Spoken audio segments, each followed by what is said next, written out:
요한복음 11장에 보게 되면 예수님께서 죽은 나사로를 살리시는 장면이 나오게 됩니다.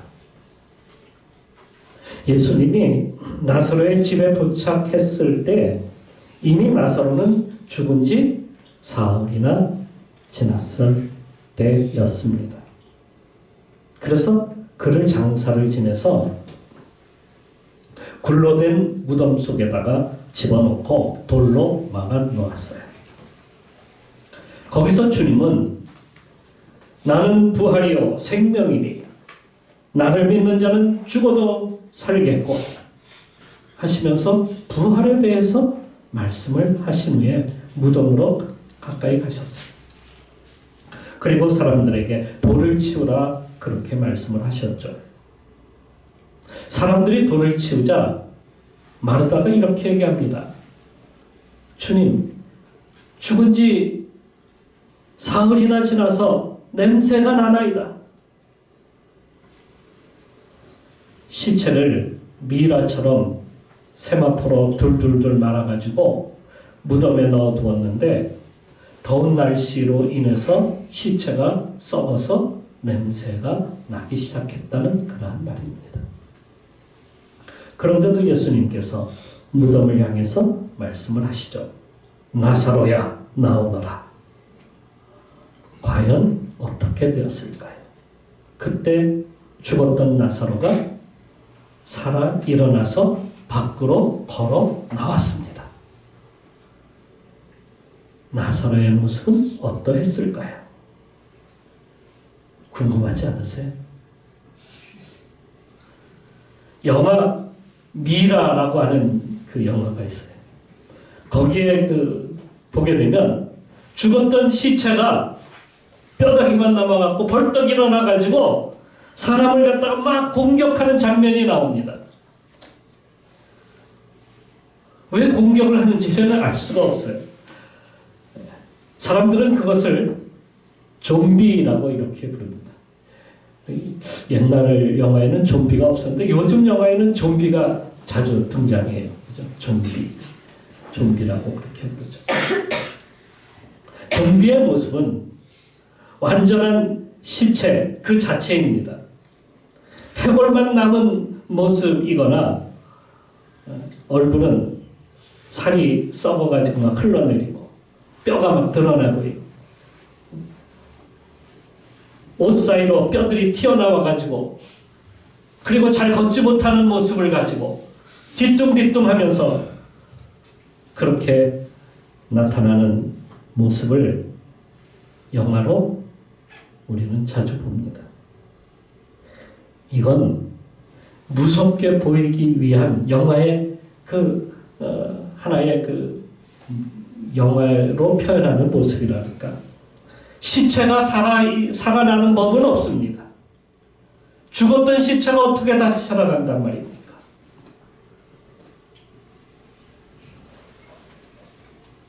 부두교라고 하는 종교가 있죠.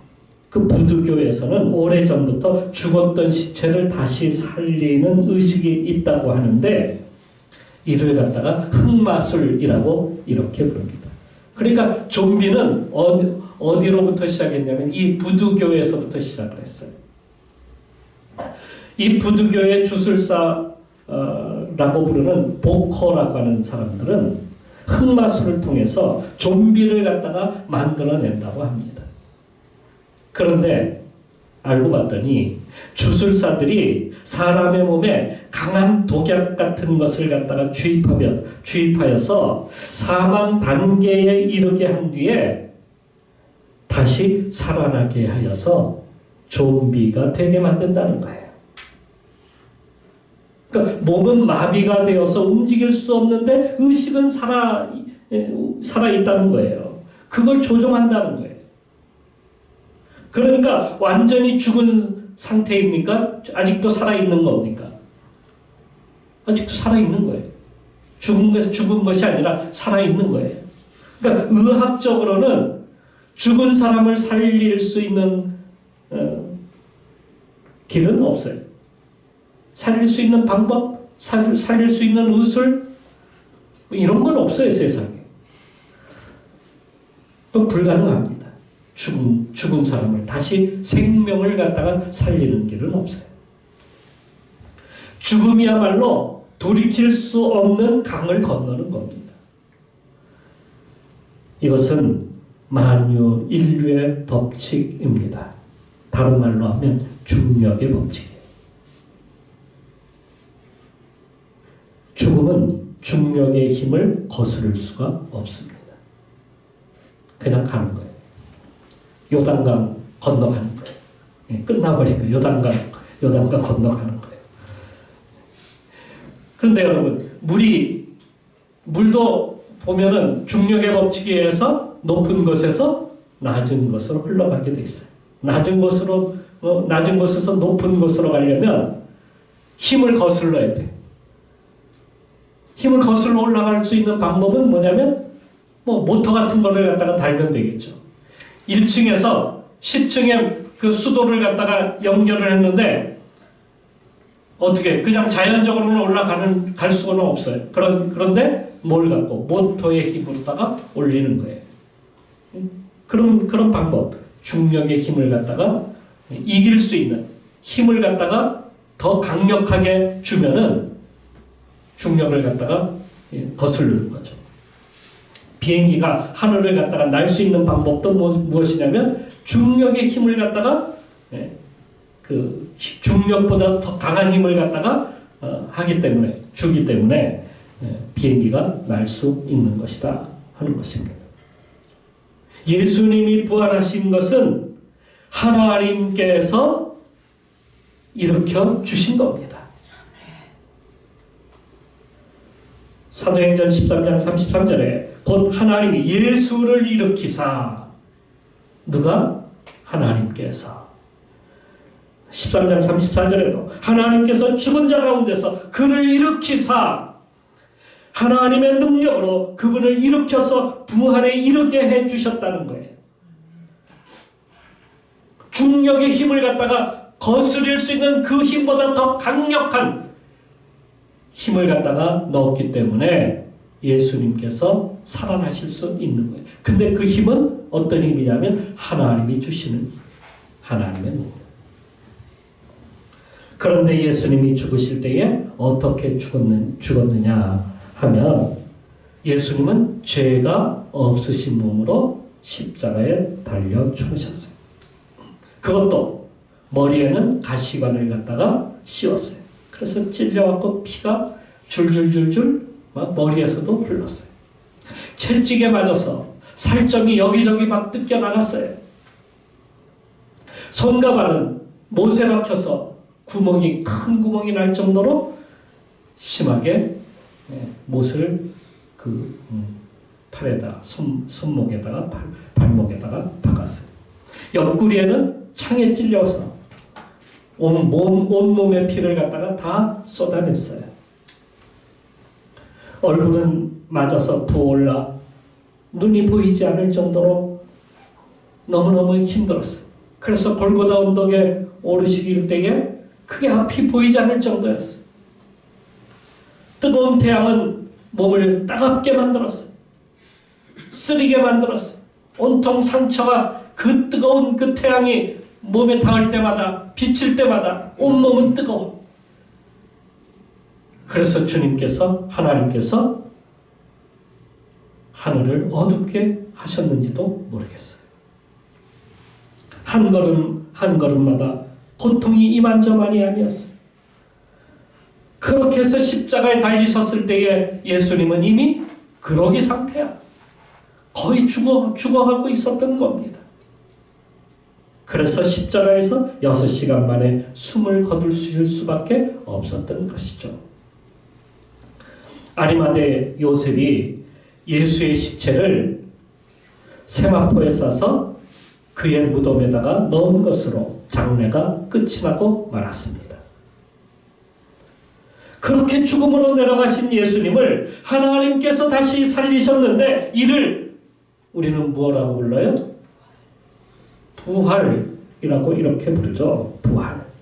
예수 부활의 몸은 그러면 썩지 않았을까?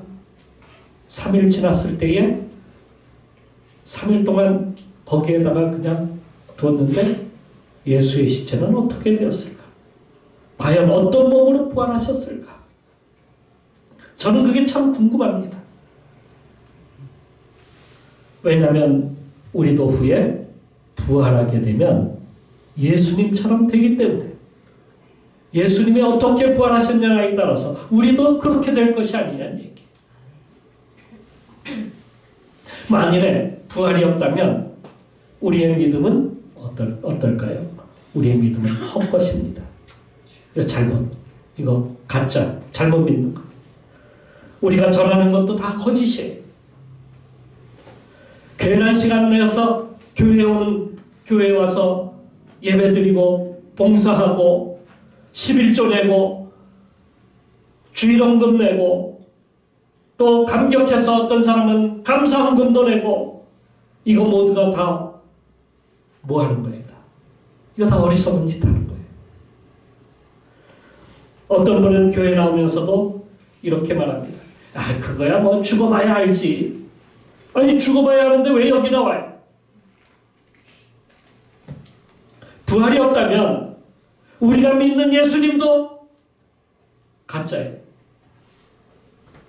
예수님의 부활이 어디 있어? 가짜를 믿는 거 아니에요? 그러면 여기까지 왔으니 여기까지 왔으니 그냥 어떻게 포기할 수는 없고 그냥 가봐야 되겠다 이렇게 생각하고 교회 오십니까? 이건 더 어리석은 일이에요. 분명한 것은 성경은 진리입니다. 믿으십니까? 하나님 말씀에 하나님 말씀. 그렇다면 성경은 부활에 대하여 분명히 우리에게 말씀하고 있다는 것을 우리는 알아야 합니다. 예수님을 하나님께서 일으키셨고 우리도 부활하게 된다는 것을 성경은 말씀하고 있습니다. 오늘 본문 52절을 여러분 우리 같이 한번 읽어봅시다. 52절 읽겠습니다. 나팔 소리가 나매 죽은 자들이 썩지 아니할 것으로 다시 살아나고 우리도 변화되리라. 아멘. 부활한다는 겁니까? 안 한다는 겁니까? 부활한다는 거 아닙니까?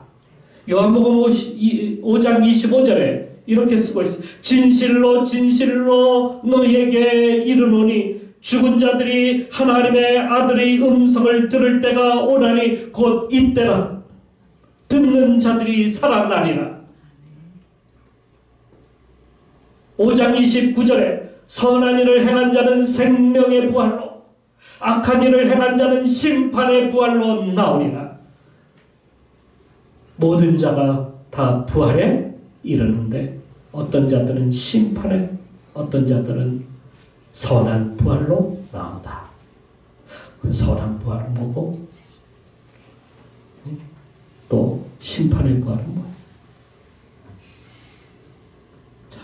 예수님은 우리에게 이렇게 말씀을 해주셨는데 자, 문제는 부활 때 우리의 늙은 몸, 병든 몸 혹은 사고로 죽은 몸 매일 집에서 가정에서 매일 남편과 싸우다가 죽었어요. 부활하면은 그대로 부활하면 어떻게 되겠어요? 원수를 또 만나는 거 아니야? 아니 여기서도 힘든데 저 세상까지 가고 또 힘들게 살면 또 어떻게 되겠어요? 정말 우리가 그대로 부활할 것인가? 이게 참 궁금한 일이에요. 그죠? 그래서 앞에서도 선한 일을 행한 자, 악한 일을 행한 자, 그 부활이 다르다. 어떤 부부가 나이가 지긋하게 든 부부가 있었는데 이스라엘로 성지순례를 가게 되었어요. 그런데 부인이 예루살렘에서 그만 심장마비로 죽고 말았어요. 갑자기 말이에요. 갑작스럽게. 아내를 잃은 남편은 너무도 슬퍼하면서 어디서 장례를 치러야 할지를 갖다가 장사를 찾아가서 의논을 하게 되었어요. 예루살렘에서 할 경우와 서울로 가서 할 경우 비용을 물었더니 어디가 더 들어갈 것 같아요? 그죠? 비행기 타고 오면 더 들죠. 예루살렘에서 하게 되면 2,000달러가 들 것이고요.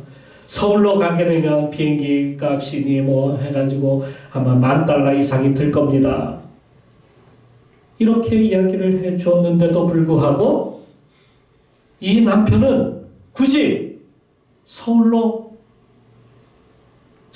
이 부인을 갖다가 데려가겠다는 거예요. 그래서 물어봤어요. 아니 굳이 그렇게 할 필요가 뭐가 있겠습니까? 서울로 가면은 10,000달러 이상이 들 텐데요. 라고 이렇게 장의사가 물었더니 그 남편이 그 장의사에게 심각하게 이렇게 이야기를 하더라는 거예요. 예루살렘에서는요, 여기서 살아난 사람이 있다면서요?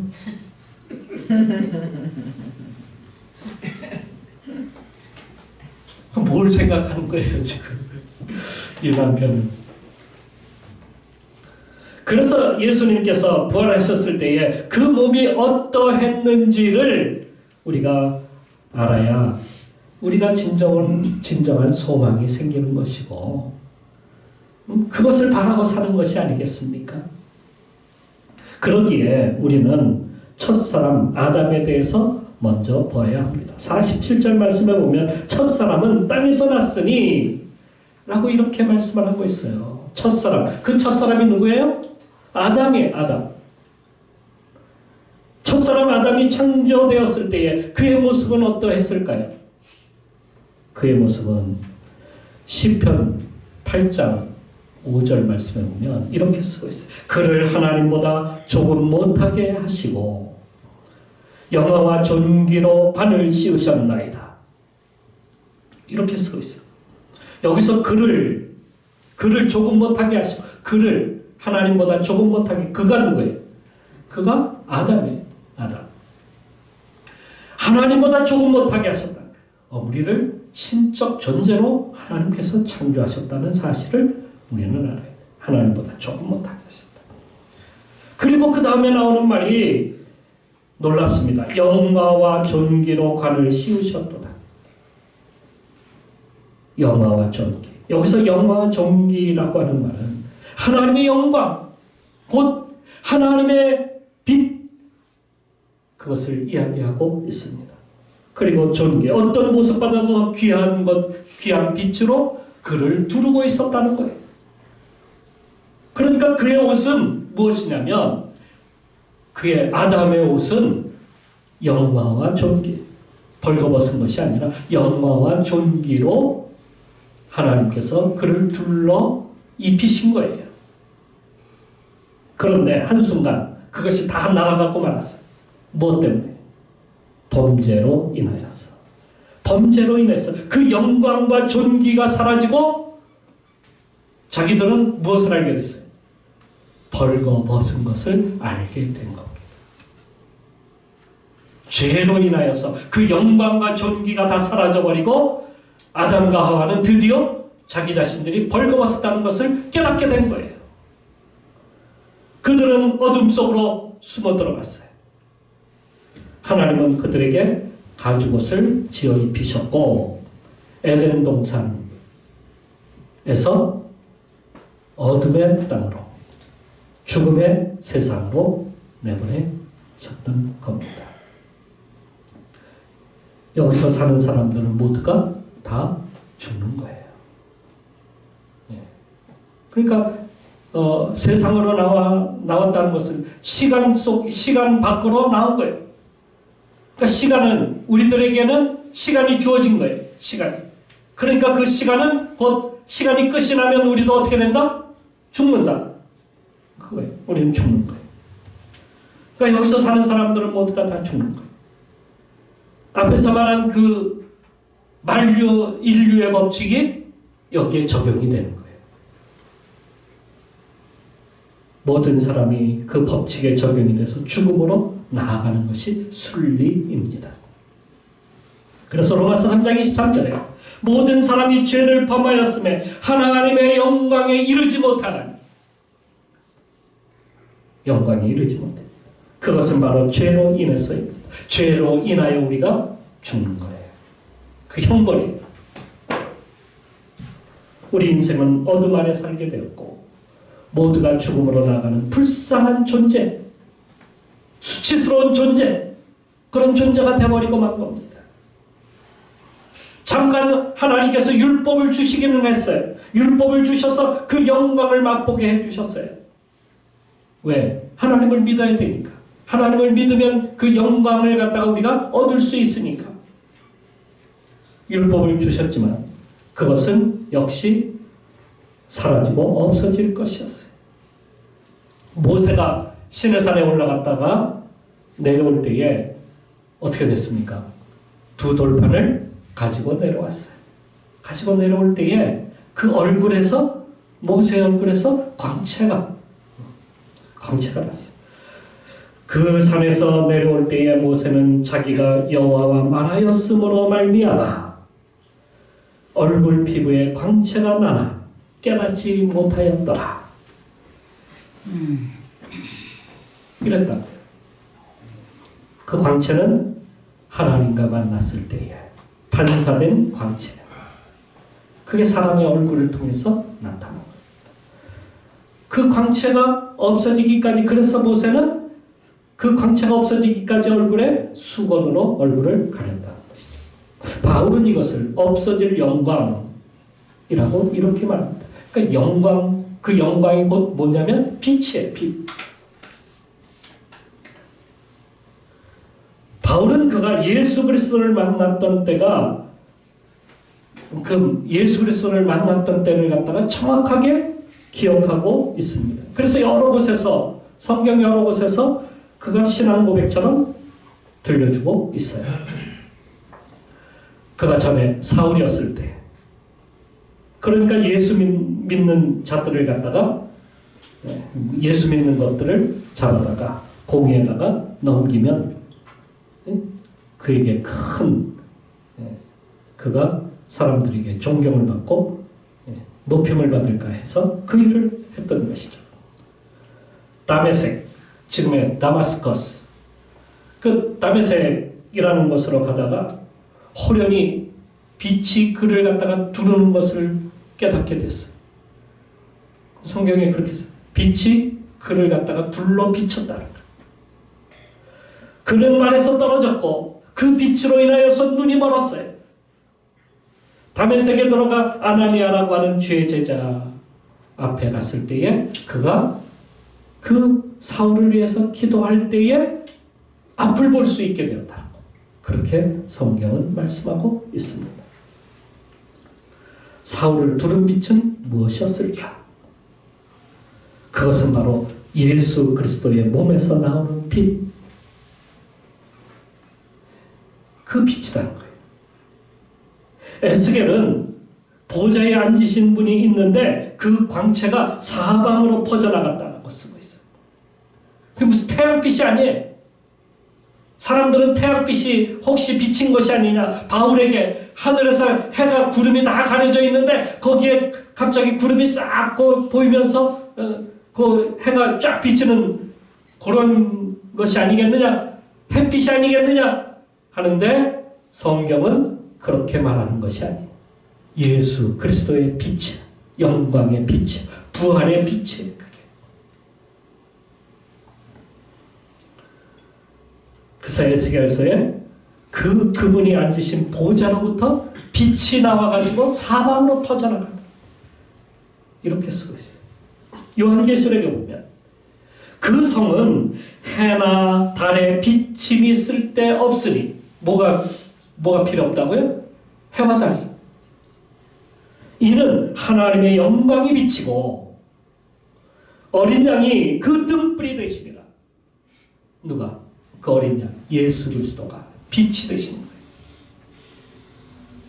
바울은 이것을 49절에 하늘에 속한 형상이다, 이렇게 쓰고 있습니다. 여러분 49절에 그렇게 쓰고 있어요. 하늘에 속한 이의 형상. 하나님의 나라는 그 아들의 빛나는 형상으로 해와 달이 필요 없습니다. 그것이 부활의 형상입니다. 부활의 형상은 이 땅의 것을 덧입는 것이 아니라 이 땅의 것이 다시 이 땅의 것으로 다시 보이는 것이 아니라 하늘의 것으로 그게 우리에게 임하는 거예요. 이 땅의 것은 영원하지 않습니다. 이 땅의 것은 썩어 없어질 것들입니다. 이 땅의 것은 냄새가 나고 이 땅의 것은 어떻다는 거예요? 부질없는, 다 사라져버리는 그런 것들이에요. 모세가 그 얼굴에서 광채가 난 것처럼 점점 사라져버리고 없어져버리는 것들이에요. 우리는 지금 그것을 본받고 그것을 입고 살아가고 있는 거예요. 마치 그것이 영원한 것처럼.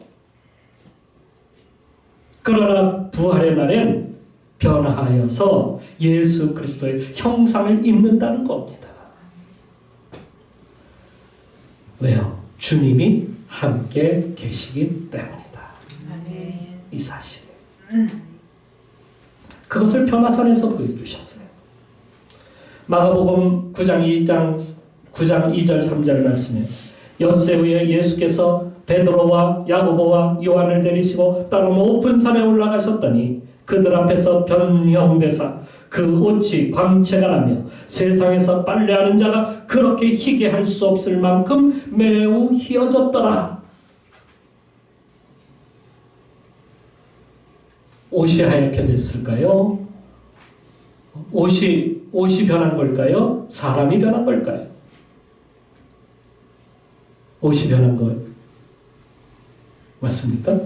마태복음 17장 말씀에 보면 그들 앞에서 변형되사 그 얼굴이 해같이 빛나며, 얼굴이 어떻게 빛난다고? 해같이 빛난다. 옷이 빛과 같이 휘어졌더라. 무엇 때문에?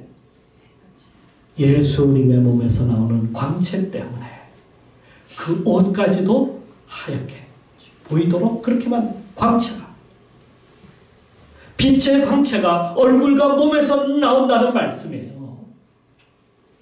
그 빛으로 인하여 그 몸에서 옷을 입었는데도 옷이 그렇게 빛났더라. 그렇게 보인다.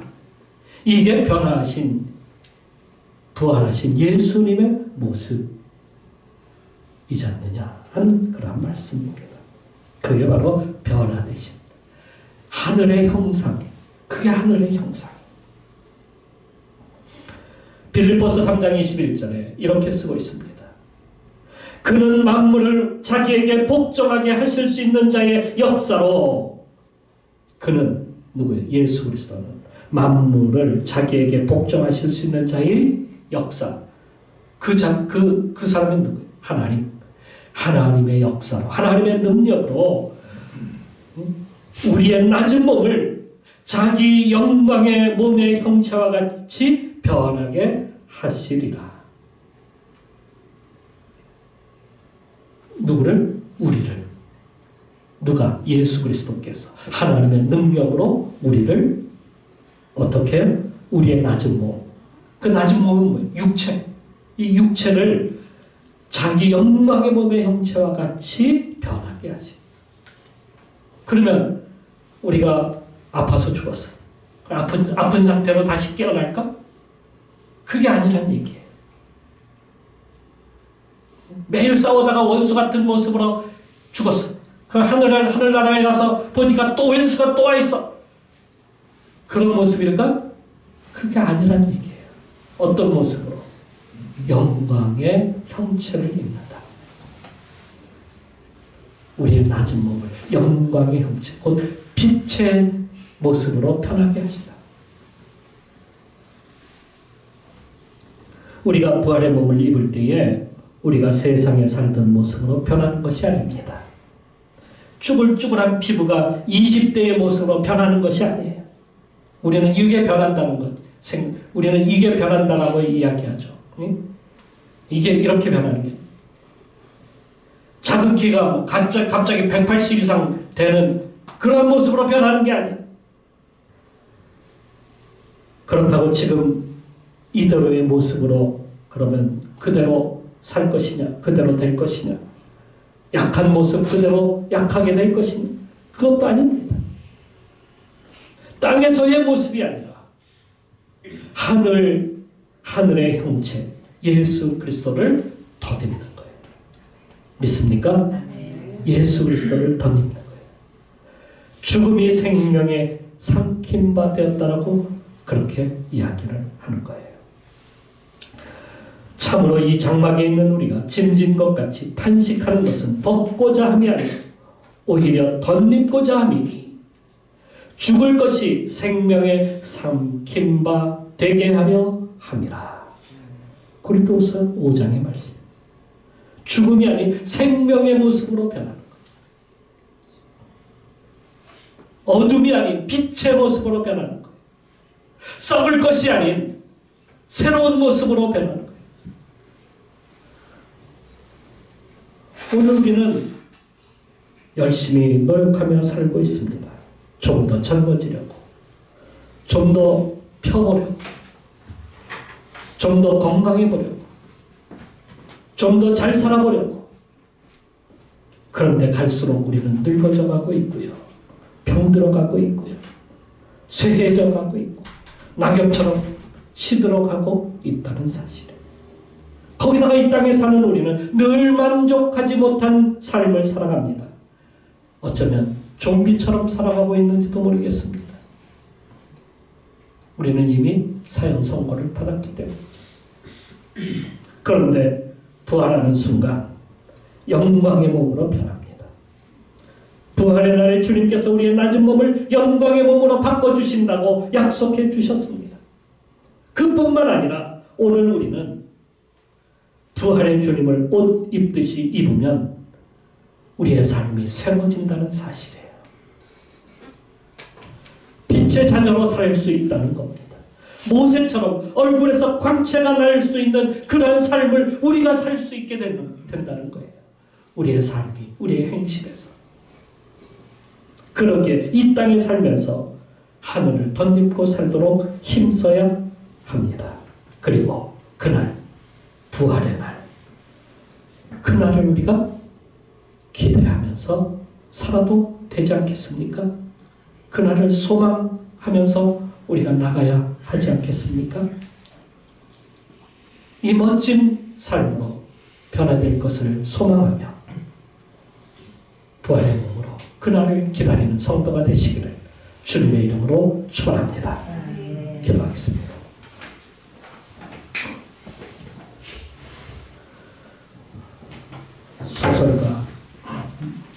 소설가 해밍웨이는 54살에 노벨 문학상을 받는 성공한 사람이었습니다. 노인과 바다, 누구를 위해서 종이 없느라, 무기여 잘 있거라, 수많은 역작들을 갖다가 남겼습니다. 그런 여생을 행복하게 보낼 수 있었습니다. 그런데 말입니다. 몸이 엉망이 되었어요. 혈압은 215, 아주 높았습니다. 간기름도 아주 나빴습니다. 우울증으로 감정의 기복도 너무도 심했어요. 정신적으로 불안한 삶을 살아가고 있었습니다. 그는 항상 이렇게 생각해요. 더 이상 내 삶을 무의미하다.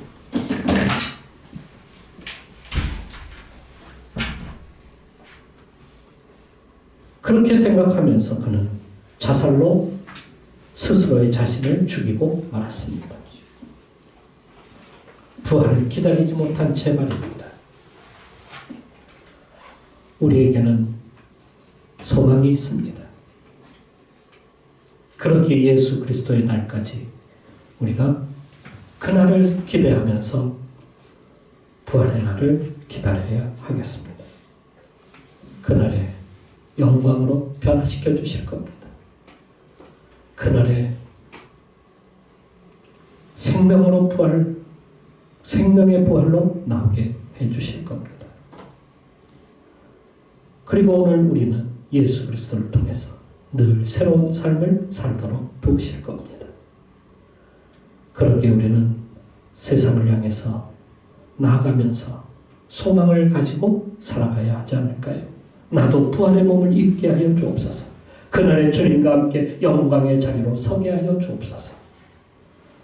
우리도 기도하며 부활의 몸을 입도록 부활의 주님을 오늘도 우리가 만날 수 있도록 기도하며 나가도록 합시다. 기도하겠습니다.